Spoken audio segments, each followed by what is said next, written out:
Welcome to By-The-Bywater, a podcast on the Megaphonic Network. I'm Ned Raggett. I'm Oriana Schwint. I'm Jared Pekacek. And we're here to talk about all things J.R.R. Tolkien, his work, his inspirations and impact, creative interpretations in other media, languages, lore, rip-offs, parodies, anything we think is interesting. Thanks for joining us.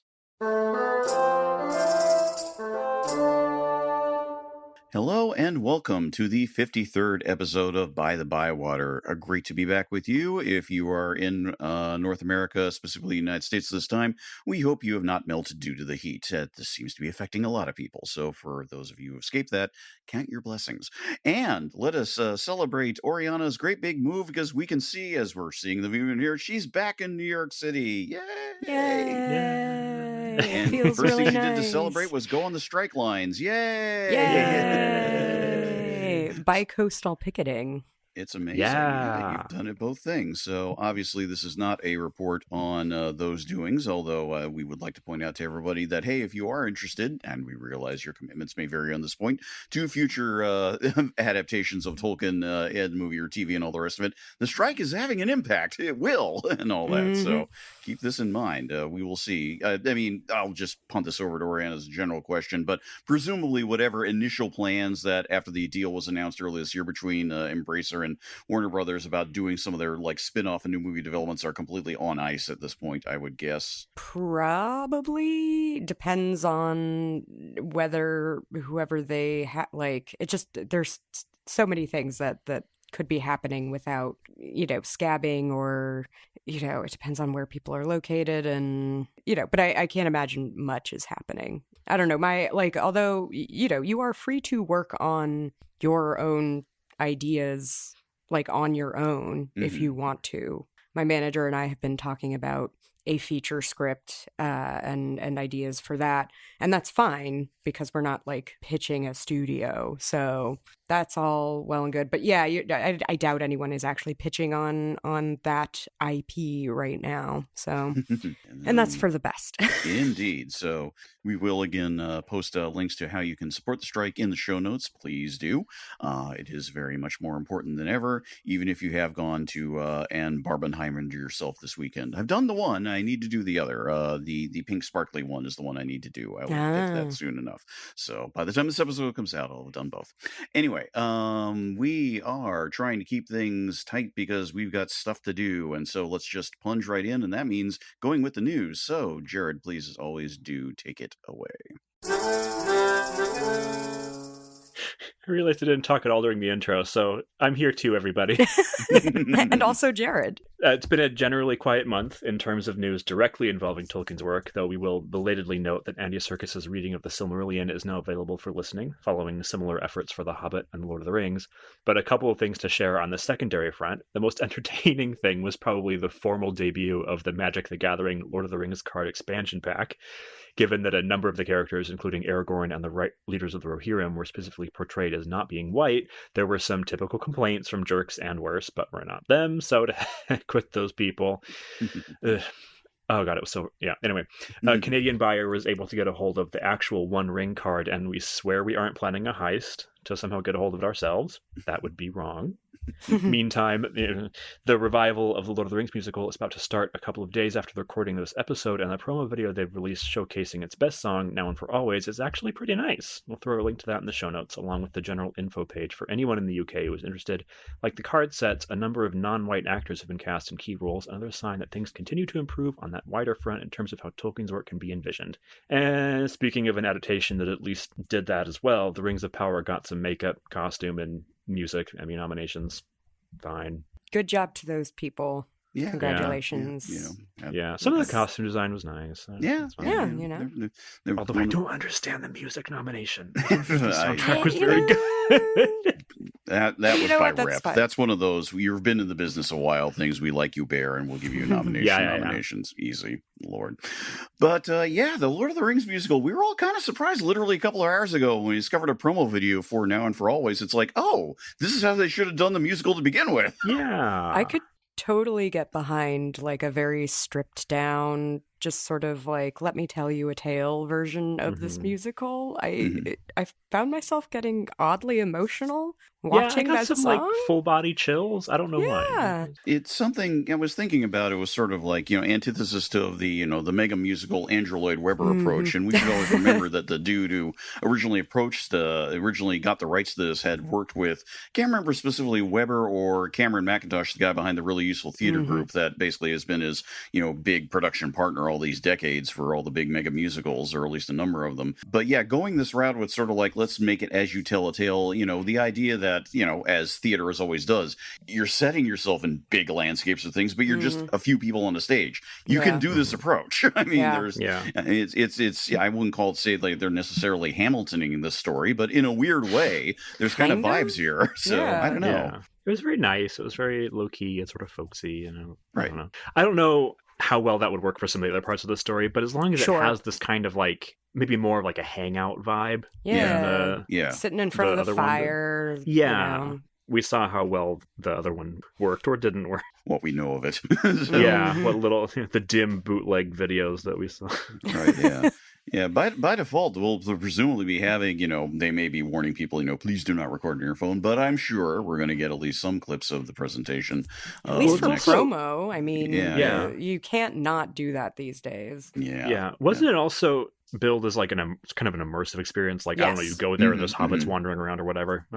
I assume that's okay to take video of, so you can be on TikTok and be like, I'm at Sam. Yeah, at least the first sort of pre-show stuff. Yeah, that's the part that I'm like, I don't know if it's immersive or just simply they're setting it outside, like the Shire scenes, like are supposed to be like in a Shirey type garden type setup. I mean, I could be wrong. That was kind of how I interpreted it. I guess we'll find out. I mean, we'll see. Yeah. So viewers listeners pay for me to go to the UK, right? In, September, and I'll report back. we can do a trip here. We can do that. So By-The-Bywater field trip. Yay! As for the Magic the Gathering cards thing, someone did find the One Ring and immediately became the object of speculation around the world and things like that. So I'd cash it in for a pretty penny if I were them. But wouldn't that be appropriate for the One Ring? So. Right. I would too. If I somehow found it, like I don't care about Magic the Gathering that much. I have to admit, I am not a card game person. Yeah, like I'll give this to a really hardcore collector for $5 million or whatever. Yeah. I know a few people are deeply dedicated to Magic the Gathering still after all this time. It's one of those things I'm like, oh, okay, this is multi-decades now. This is like, starting to become the equivalent of something like D&D. Over time, it'll be like, nope, this is just part of the process. And so these people are all like, what? Over it. And I'm like, okay, well, great, good for you. So, why not? We salute you. It's better than that Gollum video game. Oh, man. That's still so funny. Wow, that was still crazy. Oh, one other bit of news that I forgot to put in the news thing that was announced the other day. This is from, I cannot remember the exact name of the society. I'm going to apologize, but it's essentially the Archivist Society, the major archivist professional society in America. When we say archives, like library archives, things like that.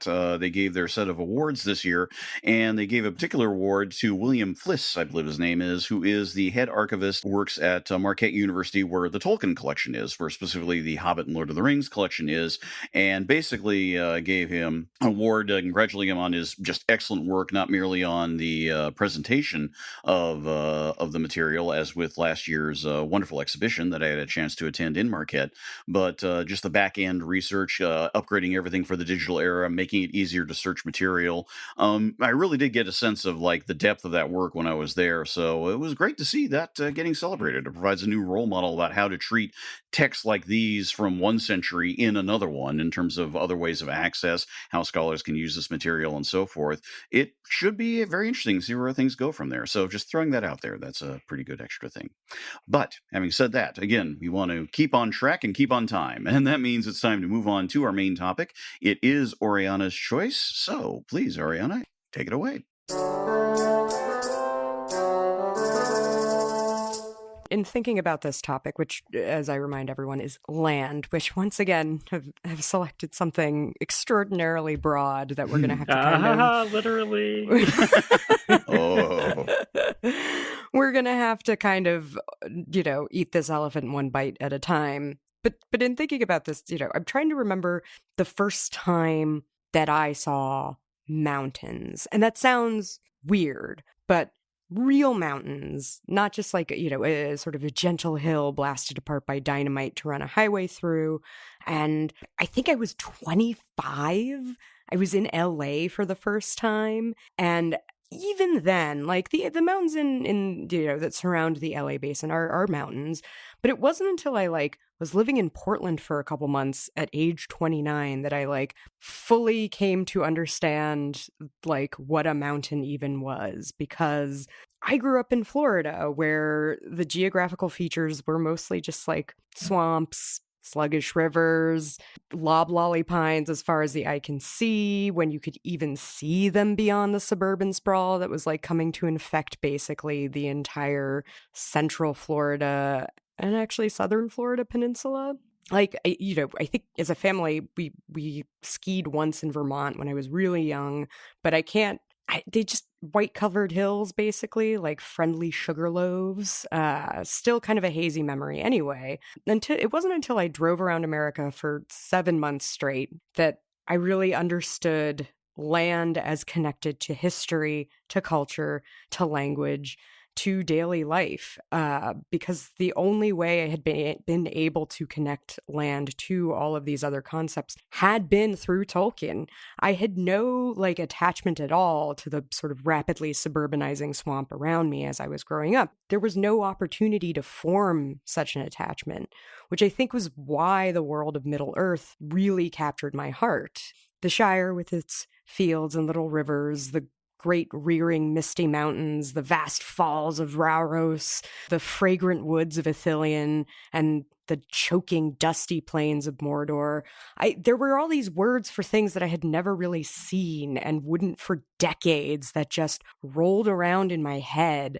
Gully, scree, dell, spur, rivulet, peak even. It all just felt so alive in a way that very little of my surroundings did. And it's really interesting, the first acts of evil done in the physical world are the actual marring of the land itself, of Arda, the world that, contains Middle-earth. Melkor, who is Tolkien's Satan figure, works to undo the work of his fellow semi-gods, is what we've taken to kind of calling them on the podcast. I'm going to quote from the Silmarillion here where, quote, "They built lands and Melkor destroyed them. Valleys they delved and Melkor raised them up. Seas they hollowed and Melkor spilled them, and naught might have peace or come to lasting growth.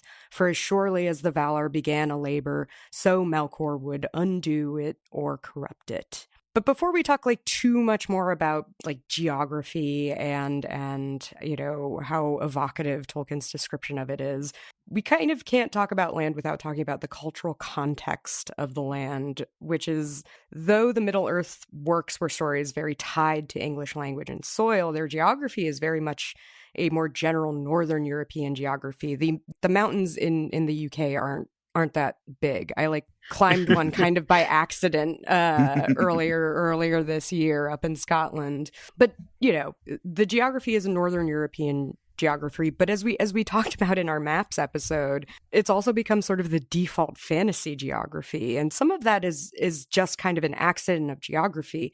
There are a lot of places in this world where there's a wall of high mountains that serves as a sort of continental divide. Most civilizations sprang up around big rivers, and big rivers, just feature very prominently for lots of very obvious reasons.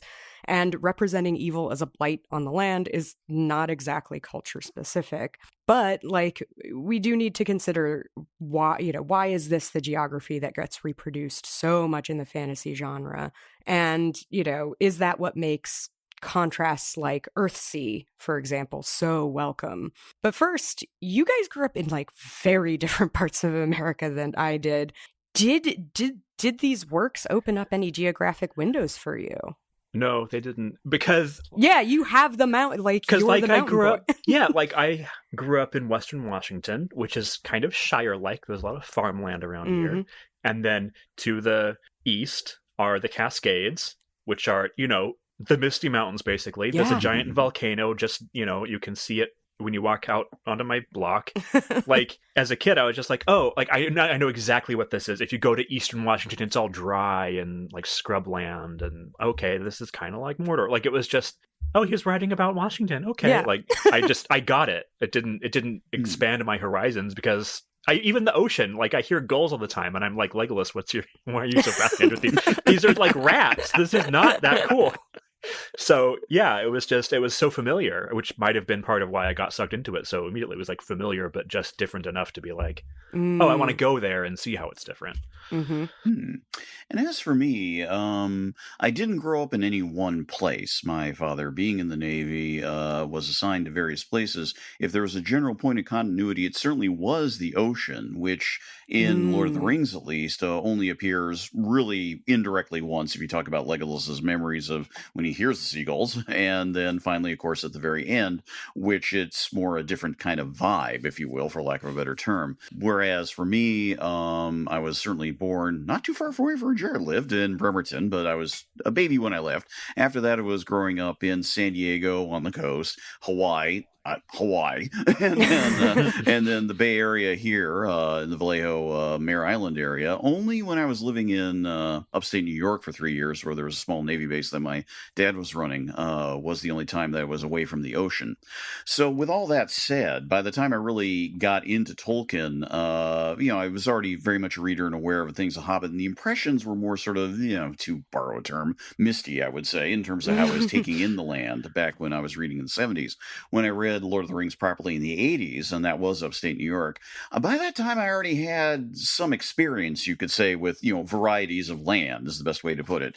By that time, for example, I had gone on various hikes with my dad up into as just day hikes and actually one or two overnight trips up into the Sierra Nevadas, fairly notable mountains over here in California for sure.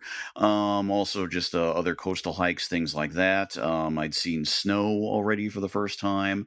By the time I read Lord of the Rings, I had, been in upstate New York. We got winters, we got that there. So, and when we moved from San Diego to that location in 82, a couple of years beforehand, we drove. We did not fly. So as a result, I got to see the whole country in a heap. So everything from the very flat central plains to things like, high desert areas in Idaho and Montana, Bitterroot Valley. I'd already been to that particular valley because my grandparents on one side had ended up there a few years beforehand. So I had a sense of variety already, but certainly not universally. And certainly there were things that were sort of like, they captured the imagination. Anything to do really with Mordor and Mountain Doom was particularly notable because I'd never been an erupting volcano, even though my earliest memories of Hawaii, those are extinct volcanoes. I mean, unless you're on the Big Island. So ironically, I was kind of already there. I just didn't have a sense of, oh, wait, this is what it is type thing. So that'd be my short answer, I guess, would be. Yeah. So one of the things that was like the most difficult to wrap my head around, basically until not that long ago, until kind of we moved to the West Coast, traversal. So much of The Hobbit and The Lord of the Rings is just about traversal, traversing this geography. And I had no real understanding of what it means. Like, I played Oregon Trail, and even that didn't really How many times did you die of dysentery? Oh, so many, and so many drownings. But even that didn't really give me this visceral sense of like, oh my God, it's so hard to get anywhere. How are you people doing this? I really, truly didn't appreciate it. And yet I think some part of my brain did, because it just stuck with me. So for all these years, through all this, like, not fully comprehending just how much of an ass pain it is to get over a mountain pass, not in a vehicle. I mean, this is something every so often when I've flown enough in my life, whether it's, across the country, whether it's to, Europe, other places, I think to myself, okay, I'm getting on this object, and basically in the space of at most a half a day, I am in a new location that would have taken most of humanity up until just fairly recently days, weeks, months to get to by any other means. It is warping, and no other way to put it. It is really, really strange. Tolkien, being the age where he was when he wrote this, arguably was on a bit of a cusp generation. The world had already shrunk by the time of his lifetime. I mean, he was born in the 1890s. I mean, there he is in South Africa. Getting back to England required passage on a trip, but it was a steamship. You can get up there and then you weren't like, having to go over seas and hills. He was already a beneficiary of that shrunken world. And of course, by the time he died in 73, jet airplanes, things like that had gotten even smaller. But I think you do get a sense for him of the time and effort, yes, that is needed to be put into it. If you look at a map of Middle-earth and theoretically calculate what the miles could be, it's one of those things like, oh, gee, just get on a handy plane and you're there in a few hours. Yeah, but that's not how it works. That is absolutely not how it works. So you can't borrow eagles to do that too. We're sorry. We're not going to relitigate the eagle thing. No, here. no. We have a whole episode. We have a whole episode about the eagles. Go back and listen to it. It is also kind of interesting because The Lord of the Rings and The Hobbit are stories about journeys. We get a little less, except for the Shire parts especially. There's a little less in these works about the relationships of people to their land, and yet you do still get a sense of it. But kind of, I was like paging through, kind of looking for like more specific examples of like the differences between peoples, and because we're so immersed in like a very specific narrative, the details of like what do the people of Lothlorien do for food, like how do they do slash and burn agriculture in the forest or something. We don't really get a sense of that, which is good and fine. That makes for don't need to know. We do not need to know that at all. But I did find this interesting article that we'll link to in the show notes, tying together the writings of a man called Aldo Leopold and Tolkien's sort of attitude towards land and the relationship of people to the land, where Leopold, is proposing this conception of land as a fellow member of your community rather than a commodity or, something to be conquered and merely inhabited, or, laying civilization on top of that. Rather, it should be integrated, and how, the elves they sort of embody this ethics, I guess we can call it, more than any of the other incarnate beings, since their fates are essentially tied to that of the earth, where the dwarves are actually maybe kind of the opposite end of the spectrum almost, where they, subsist exclusively on extraction. Does anyone have thoughts about, had you thought about that at all? Turning this one over, but go ahead, Jared. I mean, that all sounds right to me. Like the dwarves being extractive and all that, they're still like, their relationship to the land is still healthy. Yeah.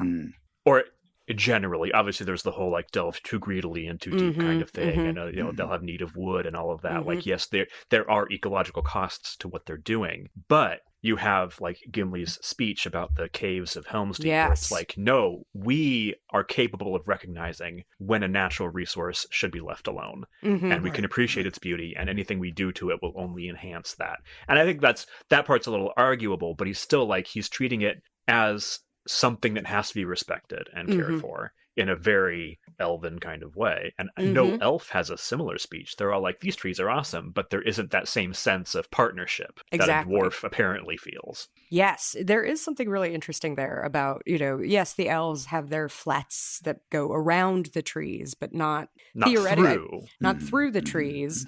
Whereas I like this idea of like partnering with the earth, essentially, to create something or to reveal its natural beauty, really. Like, Gimli is talking about like, we would come in and like, only make like one kind of chip at a time if we need to like properly care for all this. All we do is bring in some lights is basically what he's saying. And that is, I think that is an important, that is like, that kind of goes back to, and we did an episode on the dwarves and Tolkien's, the way that Tolkien kind of realized he needed to change Pull his back a little attitude bit. towards them Yeah. in between The Hobbit and The Lord of the Rings. He was like, oh, I can't just have them be kind of greedy stereotypes, and here he's really following through on that, which I do appreciate. Men are kind of a different breed altogether. We don't get too much, like Gondor. Minas Tirith is this giant stone city, which is remarked on like a number of times. But there is sort of still this tension between like people who seem to love Minas Tirith, but also, Ithilien is where their heart really belongs. That central tension is just throughout the entire book, is just how do we live in the world without ruining it? Yeah. And there is no answer. Yeah. And even Gondor depends on the huge environmental changes that the Númenóreans initially like there's that scene with Gon where he's talking about like they were reshaping the hills basically, and they carved out this valley. Like this part's a little like, to talk like this, but like, we wild men think they ate earth for food or whatever he says in that kind of awful stereotyped broken English. But Gondor's past is this devastation that the Númenóreans were wreaking, like cutting down the forests that used to cover, Western Middle-earth and all that. So even though they're not doing that now, they still are in the shadow of this extremely exploitative relationship to the environment that the Númenóreans fell into. And I think there's this kind of, I don't know if he was necessarily heading here exactly, but it's interesting to look back at how Númenor is described in The Fall of Númenor. And it's like every blade of grass is counted or whatever. And there's this implication that they are leaving Númenor as a paradise in their, at the phase of their evolution where they become evil and, imperialistic and all that.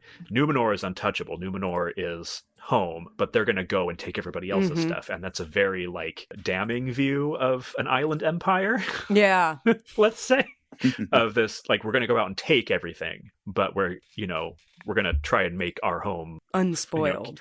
Which Britain wasn't quite doing. I mean, they were still polluting the rivers with coal and all of that, but it was still, we're displacing most of the consequences are going to populations that we don't interact with. Right. Yeah. It's like, oh God, industrialization is really bad. Let's do it elsewhere. Let's set up a sweatshop in India or whatever, like that kind of. Take your pick, yeah. Like, and that of course plays out to the current day, as we all too well know. Yeah, but one could go on. I love applicability; it's so much fun all of the time, all the time, friends, all the time.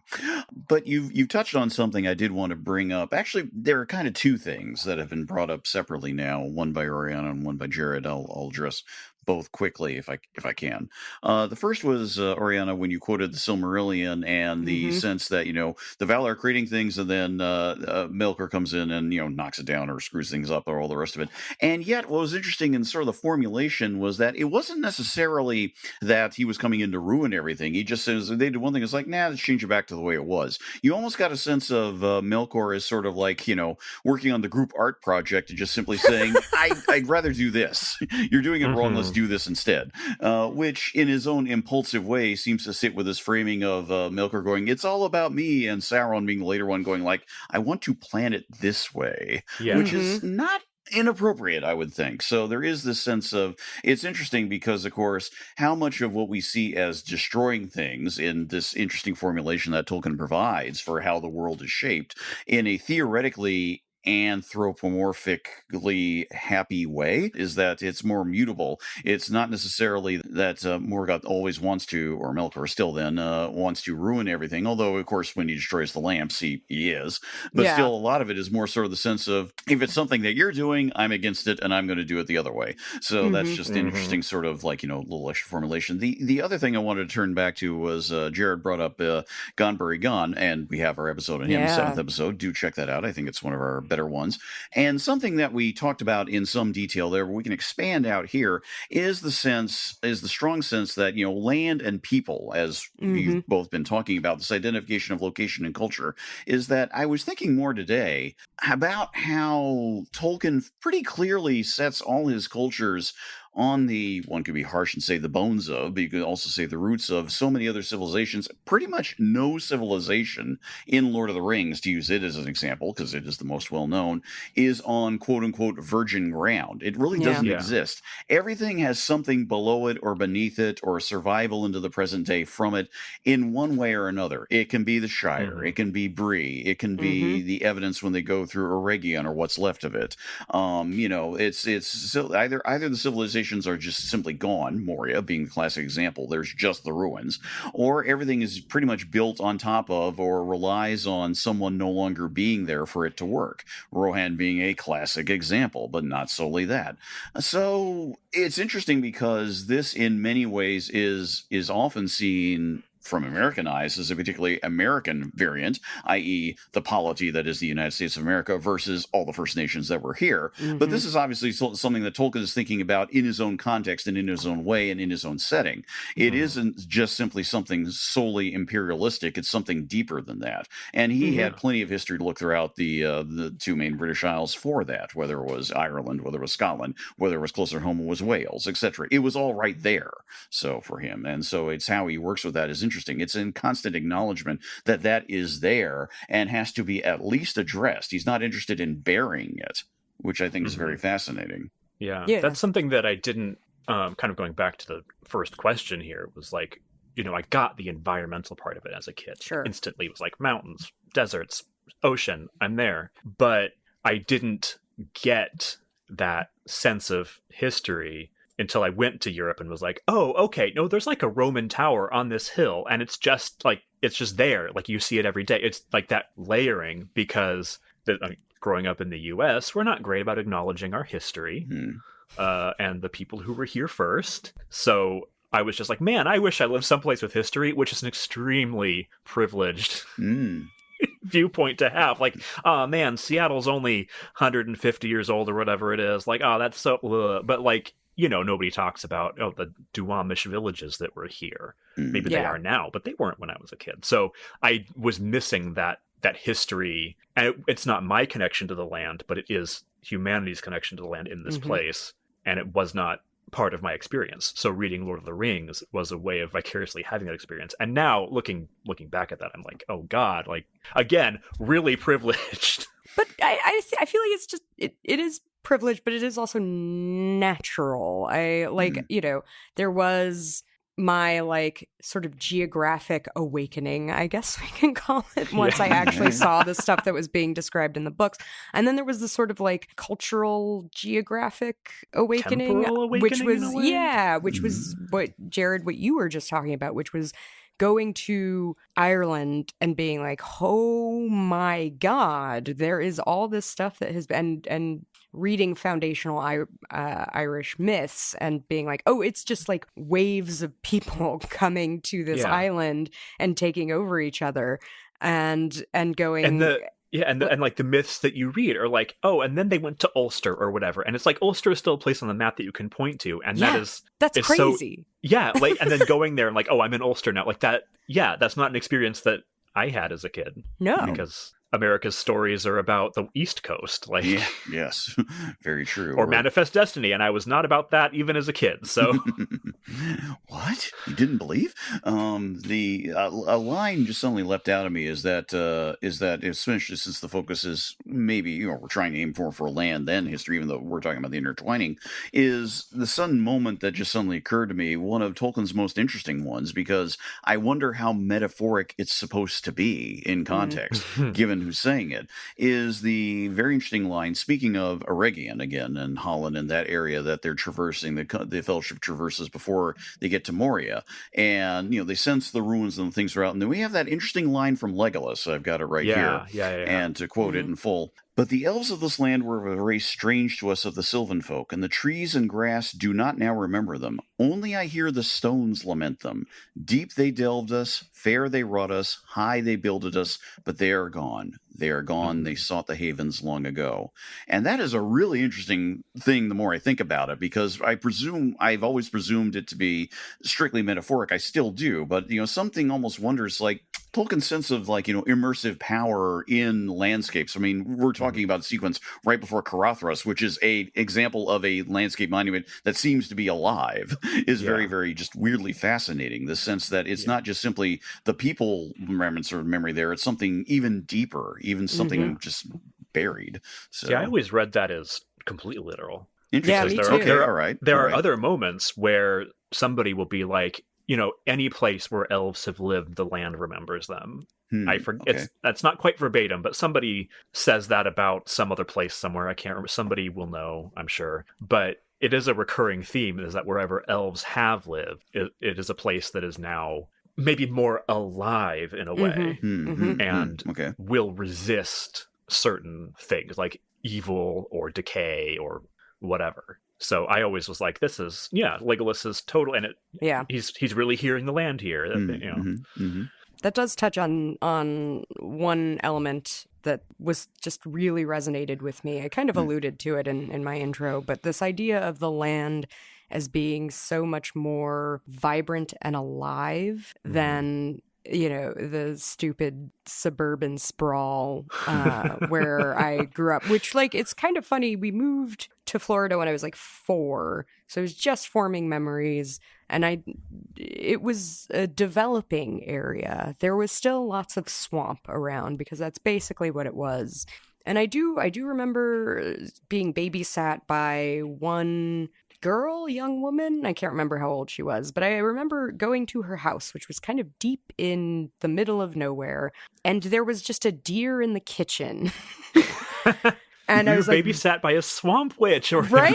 I was Nice. like, what? Hey, And the deer's name was Buttercup, and I got to give her some corn. I don't really, but it was what is this fairy tale you were living in? I don't know.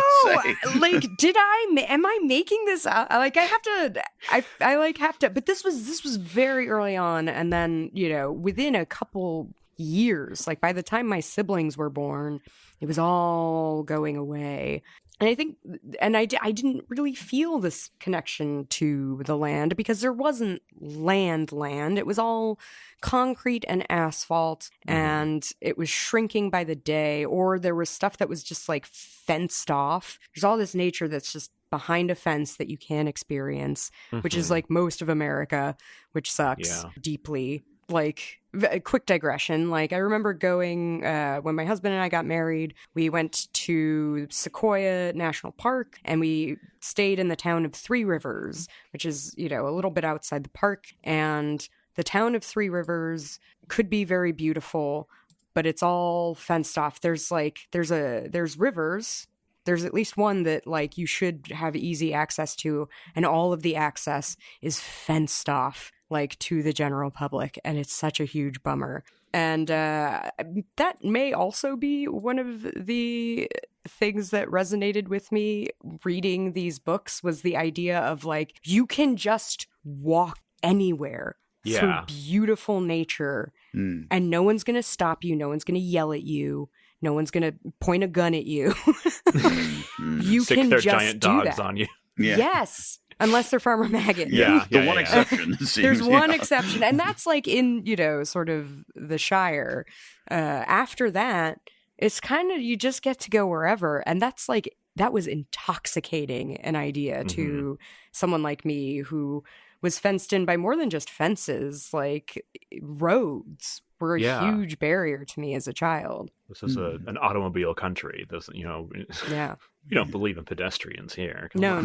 No. Yeah. Maybe I'll try and dig up that one piece or something I read about how it was almost literally 100 years ago when the auto industry, in response to all the bad press that they were getting in the mid-1920s about all the accidents they were causing, sought to shift the blame in America from the cars to the pedestrians, like the concept of jaywalking was introduced or things that. So, but that's another podcast and another series of things that we could go on Suddenly about. turning this into an urbanist podcast. I have friends who would be all about it. So, but maybe to throw in something that I think we've touched on, but to more specifically delve into is, of course, Tolkien's own life experience and what he saw and did. And of course, he was not in and of himself a great traveler by his own admission. I mean, yes, born in South Africa, but that was it. That was literally the longest trip as defined. That wasn't his decision, too. Like, he wasn't like 4 years old, like, I'm going to London, Mom. Yeah.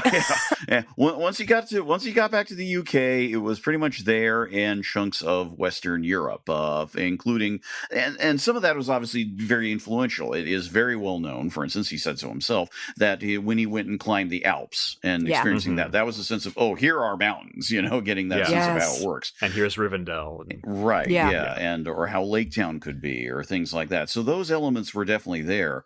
Other things he had to essentially imagine. I mean, there's nothing he really went to that was anything like the plains of Rohan. He just pretty much, describes it as this sort of, mostly flat area that goes on and on. By that time, again, Western Europe and beyond everything had been rather more, rather more settled and divided. And there wasn't anything quite like that. He would have, the nearest place for him to do something like that probably would have been if he had had a chance to go to, Soviet Russia or something like that and see some of the steppe out there. So that was kind of more imaginative. Of course, however, when it comes to the land, one of his most vivid descriptions of a land that actually does seem like it's been touched by evil is, interestingly, of course, not Mordor, but the battle plains in front of Mordor, where there's that whole sequence, which, to quote it, is both incredibly, vivid and incredibly moving. And the literal line, of course, from Sand, where he says, "I feel sick" upon seeing it, where it is this one sense of land that is just, there is nothing there.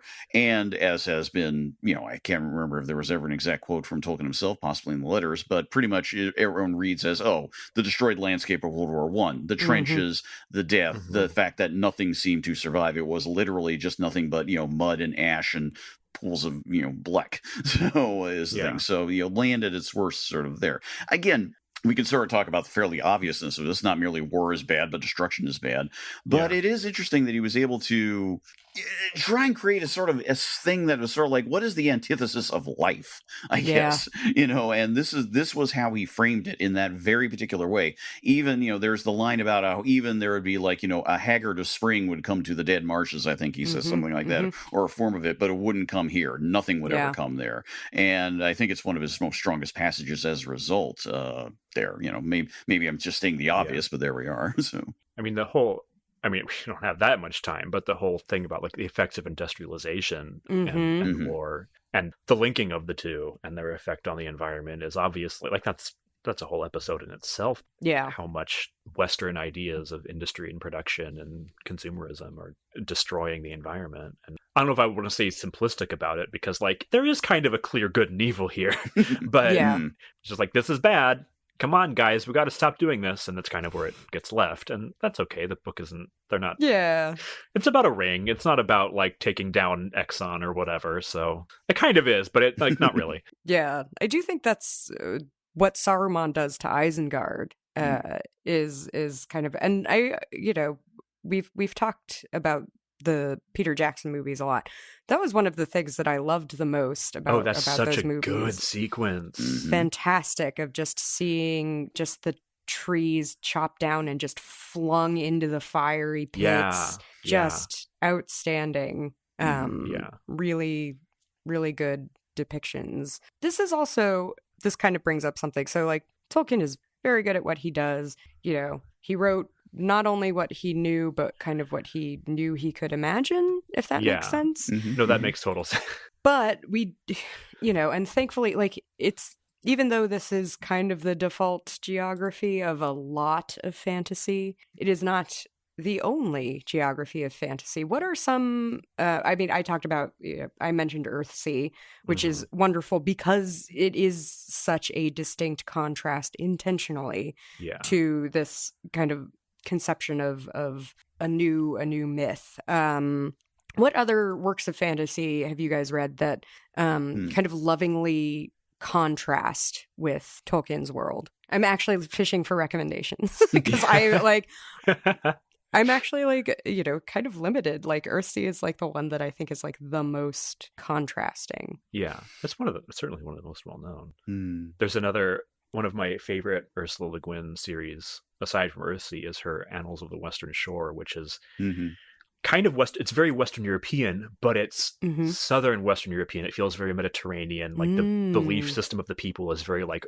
ancient Roman, like when they were very animist kind of people. Like it's so gorgeous. And there's also N.K. Jemisin's Evil Earth trilogy, which was actually inspired by Seattle.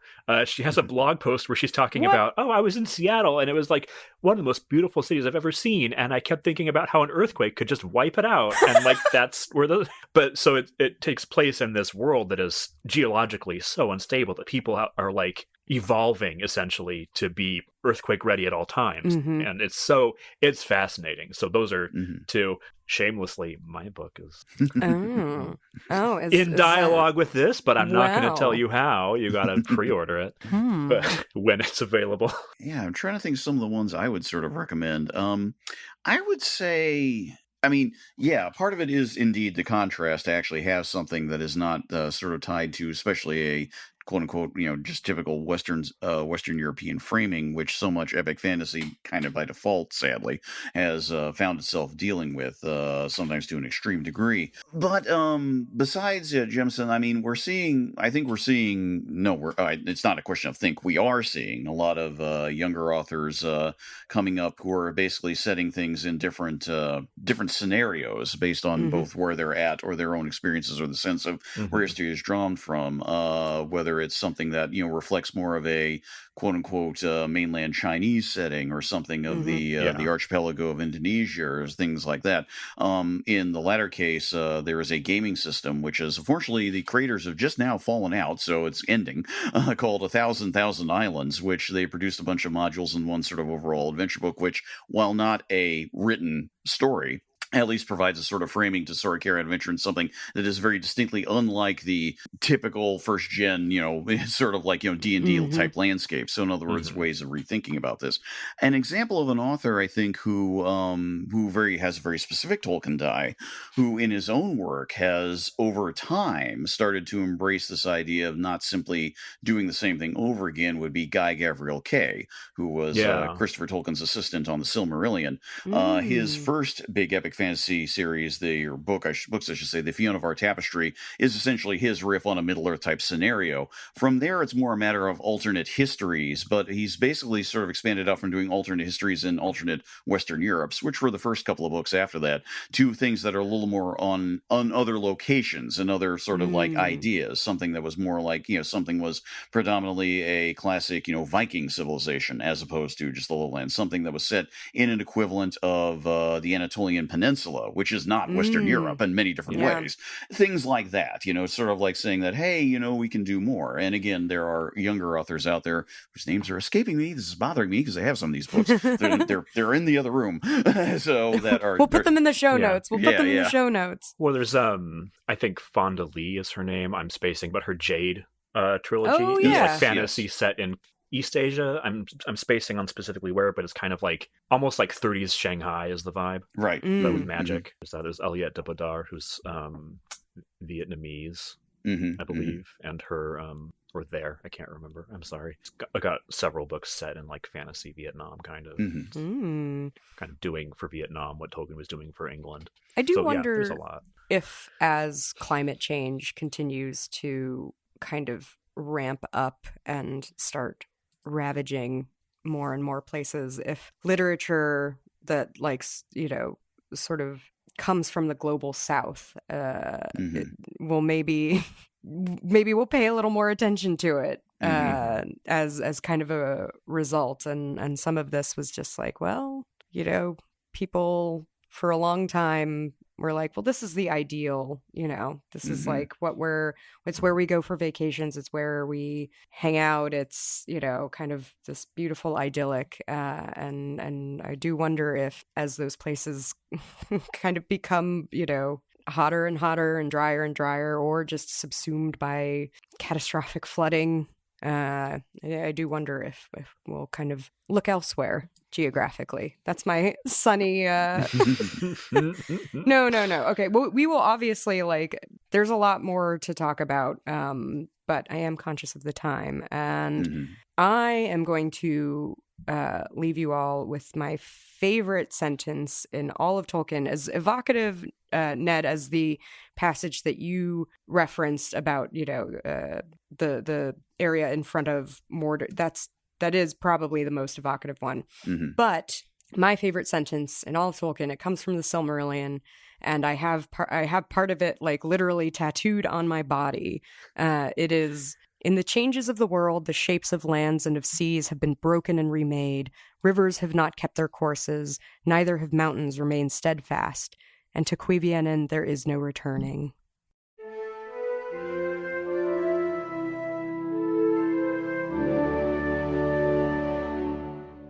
Okay, the choice of topic for next time has come around to Jared. What are we doing next time, sir?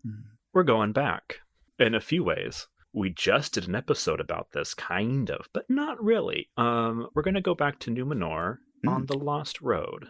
Okay, right. Which is his sort of aborted attempt at writing a time travel story where I believe a father and son end up in Numenor. And I have never read it. And I'm looking forward to... I don't know what's in it, so I'm looking forward to finding out. So yes, a little context for everyone. We did talk briefly about some of that material in the Fall of Numenor episode because it was included. That is the 5th book in Christopher Tolkien's series of editing his father's manuscripts, and does collect essentially the last pre-Lord of the Rings writings on Middle-earth in general before Lord of the Rings took everything over. And it does include the story, and Jared will have much more to talk about it next time. But if you want to read it, it's called The Lost Road and Other Writings, because there's a lot in there. So if you want to concentrate on just Lost Road, please do. But there's more to it than that. So, and yes, it'll be good to go back and look at that book. I haven't done that actively myself in literal decades. Yeah. And I do mean, if anybody's going to try to do their homework or whatever, I will say I do mean The Lost Road itself and not the whole book that contains it. Like, don't do more than you need to here. Give yourself a break. But yes, no, I agree. This will be very interesting to look at, certainly with my newer eyes since then, because a lot of water under the bridge and all that. So, well, we want to wrap up by saying thank you once again for listening. A couple of points to bring up in terms of supporting us. We are all now on Blue Sky, which is going through its own growing pains and things almost day by day, but we are all there. And the podcast is there too. Should you be listening, By-The-Bywater is available that way. We will see how things go, but we are there as well as various other spots online if you need to find us. But that is sort of a collective new location, and I may be posting more stuff from officially By-The-Bywater there for the moment, although it is still very much a closed universe. We'll see. But the easiest way to keep in touch with us, as always in general, is to subscribe to the Megaphonic FM Patreon. Please do that, because that means you get to go to the Discord.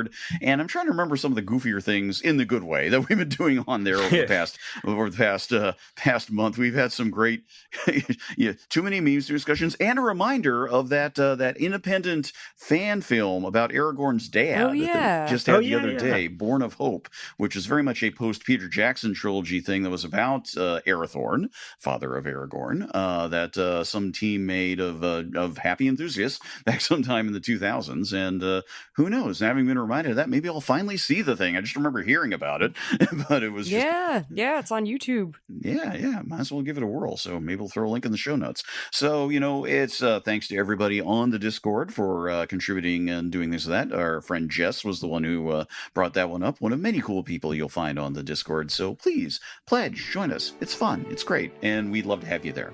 That's about it for now. So we will thank you very much again for listening. Appreciate it as always.